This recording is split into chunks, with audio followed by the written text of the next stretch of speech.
Hello everyone. I hope you are doing well and staying safe. It's so nice to see you, or for you to see me, or well, we're together one way or the other. You understand me.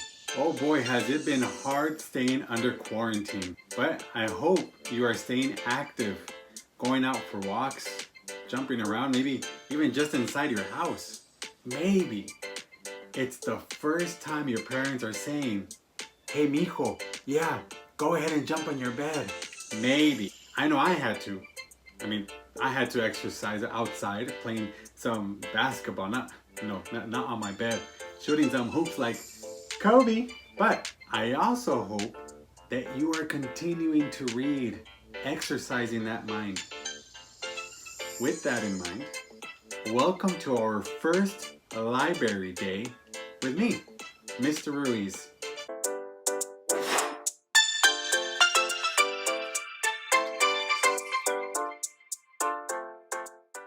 Today, we are going to be reading Tortoise and Hare's Amazing Race and see what we can learn. But first, let me tell you how our library days will look like. We will start with how somebody is doing in our school. That you can email me through something that you have been doing, something you did over the weekend, or if you want to show a talent. After that, we will read our book of the day or of the week.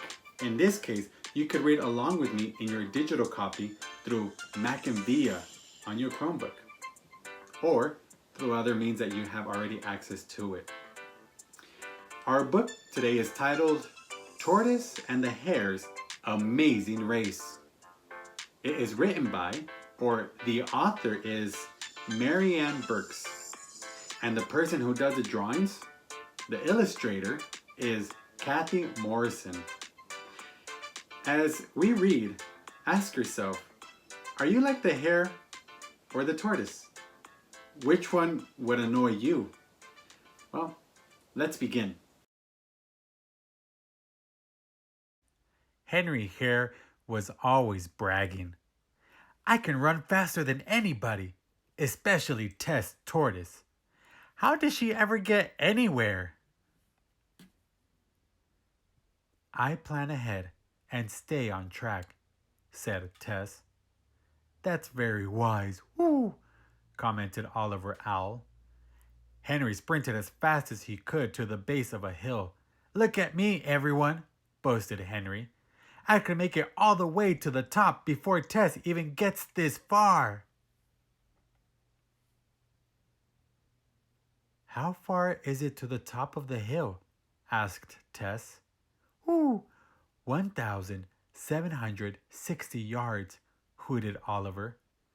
That's a whole mile, croaked Freddy Frog.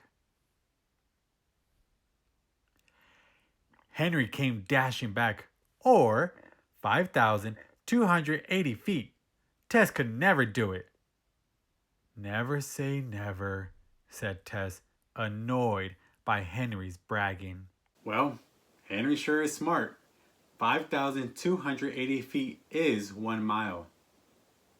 But do you think he's being kind?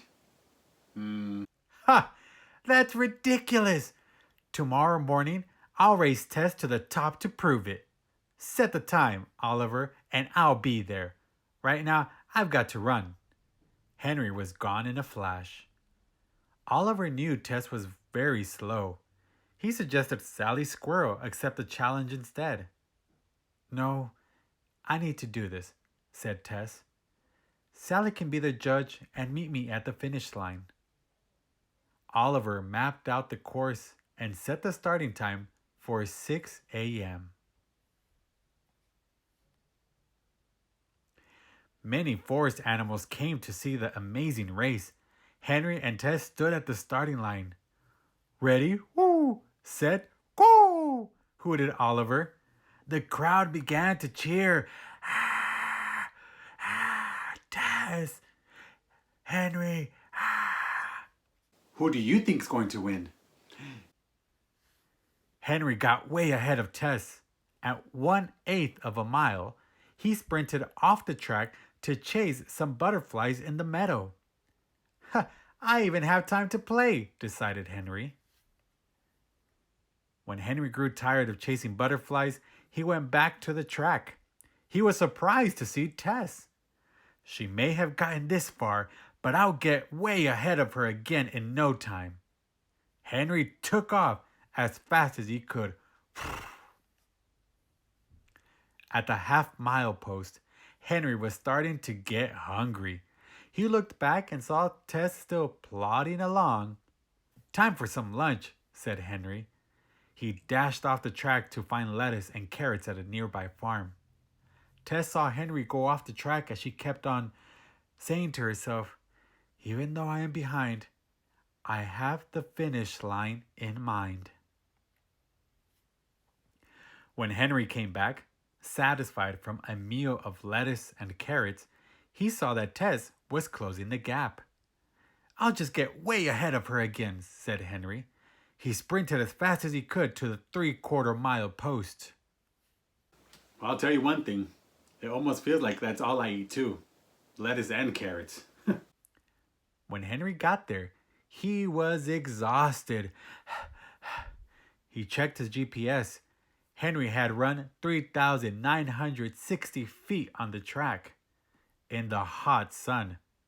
One lucky thing for Tess, he thought, is that she carries her house with her and can get shade whenever she wants. It's better for Tortoise to carry a heavy shell in the hot sun. Do you think that's true? Feeling very tired and still full from his big meal, Henry stretched himself out under a shady tree. I'm still ahead of her, he said drowsily. Time for a nap. Tess kept going and eventually passed Henry as he snored and dreamed of victory. Do you think Henry will wake up in time to beat Tortoise? It was 8 p.m. when Tess heard the friendly sounds of animals cheering on as she approached the finish line. Ah, Tess! Henry woke up and realized the cheers were not for him. He had slept way too long. Henry dashed frantically back on the track, but his leap was too late. The determined Tortoise had walked 5,280 feet up the hill. Henry admitted, in disgrace, that slow and steady won the race. So, how are you? Like Henry the Hare? Or Tess the Tortoise?